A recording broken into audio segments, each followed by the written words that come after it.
Hi everyone, how you doing tonight? So I managed to get my video stuff working again. Yay! And I discovered why it was so pixelated. Apparently I had it set to a really low definition. I don't know why. Anyway, everything seems to be fixed at this point, and I believe we have audio. The world appears to be pretty darn good. So we are here to discuss what I've called From Head to Paper. And the basic idea is that this is going to be a set of lessons that take you from ideas in your head down to what a finished product that you can take to a bookstore or sell on Amazon. And I will discuss traditional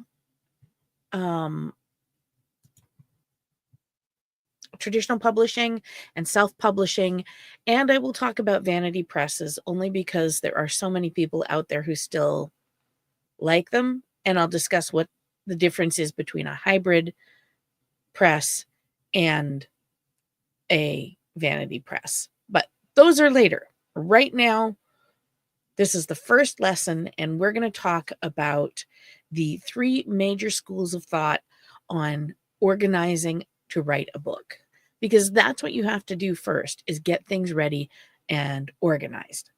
Until you're organized, there's nothing else you can do. So these three schools of thought have been around for a while. They got their names back in the early days of the internet, probably the late 80s, early 90s, but they became very popular with the rise of National Novel Writing Month, which is, of course, November and colloquially known as NaNoWriMo. So the first of those three schools of thought is called plotting. As the name suggests, it is the idea of sitting down and actually plotting out all of the major parts of your book. This can be very detailed or it can be less detailed, but it has a particular ebb and flow. So most stories follow a same kind of plot curve. And there was a wonderful person, I can't remember the name of the author, but if you go look up Save the Cat and Beat Sheets, that's BEAT, and I do have links down below, they will tell you all about the concept of plotting out your novel in the most organized fashion. And the level of detail is such that you should be able to overcome most writer's blocks.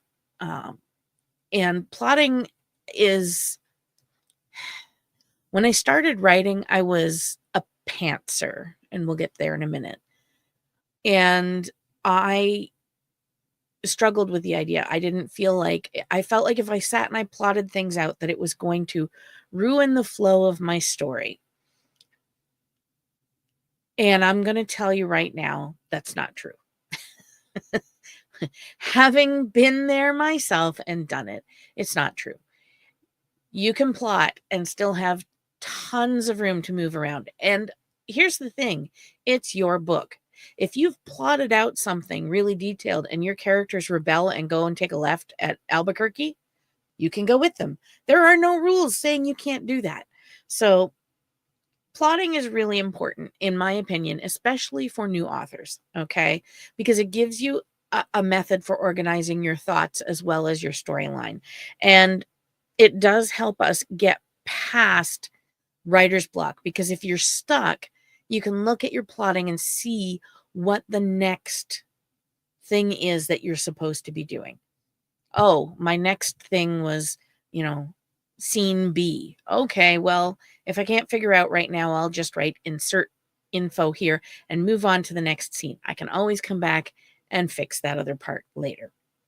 The second method of prepping for your book is called pantsing, which I referred to earlier, and that comes from the term flying by the seat of your pants. And it involves no plotting whatsoever. And the idea is that you have your idea in your brain, you sit down and you word vomit, and it comes out onto the page, and you, generally speaking, do it from beginning to end with no change, and you don't write one part before the other. You just follow right through and you're just as surprised at the ending as the reader is. While there are some authors who do that, and there are some successful authors who do that, I do not recommend it. You may ignore my recommendations because you're the author, and if you're writing it, you can do what you want. It's not what I recommend. The third type of preparation is called plantsing, which is a mix of plant plotting and pantsing. And this is the type that I use most often. Rather than going and doing out a full beat sheet and writing down tons and tons of information, I take a single page and I write down major plot points. If I pull my stuff down, I think I can actually show you. So it probably is backwards on your screen, and that's fine. But you can see I have notes here. This is all my characters and handwritten notes for a sci-fi novel that I'm working on. And that's it. It's a single page. Okay. There's not a ton of information in there. It's just a quick reference sheet, and it stays up on my, I have a cork board up here. And so if I need to check on something, the name of a character or anything like that, I can flip out, oh, okay, and move on. So it's a nice combination of the two. And this is my recommendation. If you don't want to go full plotting, that you at least do some plantsing, because it lets you work on the story before you work on the story. And you may find that it actually increases your creativity because you have a chance to kind of pre-think about things, and that allows your brain to percolate. So with plotting, you really want to plot out all of the major plot points and a number of the minor ones. With plantsing, with the mixture, you are kind of being a little more loosey-goosey. It's more relaxed. You're only doing kind of the major thing. And oftentimes my big plotting is a handful, like maybe 10 or 12 bullet points on a notepad, or even sticky notes on my wall. It doesn't have to be a lot, but it gives you something to reference if you get stuck or you're looking for the direction to go. So there are some tools that are very useful for this. The first is, as I mentioned, the beat sheets. And if you check out the written lesson that accompanies this, if all works well, knocking on wood, you will see a link, and I'll include it in below the video as well. And that is the NaNoWriMo information. I think it's I'm not sure. Anyway, it's a link to a place that explains plotter, pantser, and plantser, what they are and why people use them. And I've also included links to two tools that I use on a regular basis, and I'll talk more about them later. But the first is World Anvil. And World Anvil was developed as a tool for Dungeons and Dragons dungeon masters. So it allows you to create dungeons, it allows you to create characters, it allows you to create backgrounds, maps, plot lines, and they include kind of they have a thing off to the side in the writing. You can kind of write out all these different timelines and stuff. So it's a really handy tool. I don't use it as much now as I used to because I found, so I'm not a plotter. I'm a mixture of the two. So what happens when I try to plot is I get caught in the minutia and I spend all my time doing background and no story gets written. And that's not a good thing. For me, it doesn't work.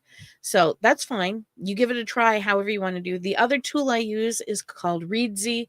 It's an online writing platform, and it's fantastic. So the main use of it for me is as a writing platform. I use it to write in and on. I back it up once in a while. I keep copies on my computer, but Readsy lets me put my writing into chapters. I can move things around.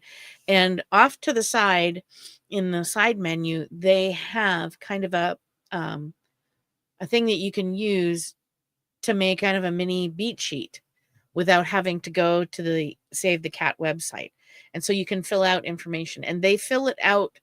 They pre-fill the plot course with, I think they use The Hobbit as The Hobbit book, not movie.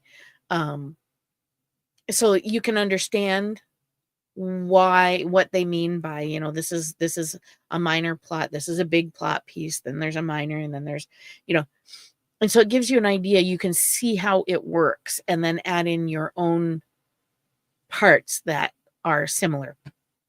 So that's where we're at today. There's a lot that's going to be going on over the next little while.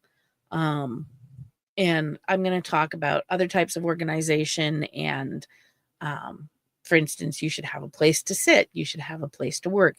You should have all your tools at hand. But we'll get into that next time I do a lesson, which will probably be 2 weeks, okay? Your homework for this week is to read over the things that I have included in the links below. And you need to decide whether you want to start out trying as a plotter, pantser, or a plantser. I'd like you to read about the beat sheets at the Save the Cat link. Check into World Anvil and Readsy. And you can look at others too. There's like Scrivener and Noveler, and there's a whole bunch of places. And begin working on your plot outline. Now, I'm assuming for the purposes of these lessons that you're going to be doing at least some plotting, because you're coming here to learn about writing. And so this is my recommendation to you. Do some plotting. Do you need to have a notebook that's, 2 inches thick? No, you absolutely not. But you need at least a page. You need to know who your main characters are. They need to have names. You need to know what they look like. And the more you know about your characters, the better they are at coming alive on the page. So one of the things I do with my main characters is I go fill out an actual character sheet for them. And that way I have information about what they are like. So what it allows me to do is I know all sorts of random, technically useless facts about them. So they may be things that never, ever make it into any of my writing, but it informs my writing because I know it and the character knows it. I can make it shine without saying anything. And if people ask you, oh, what's your character's favorite color? And you can tell them, it's actually kind of a cool thing. So that's where we're at.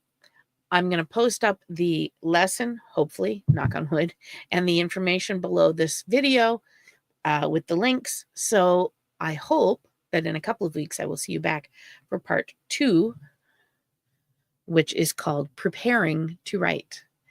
And we'll see what happens. All right. If you have questions, put them in the comments below. I will do my best to answer.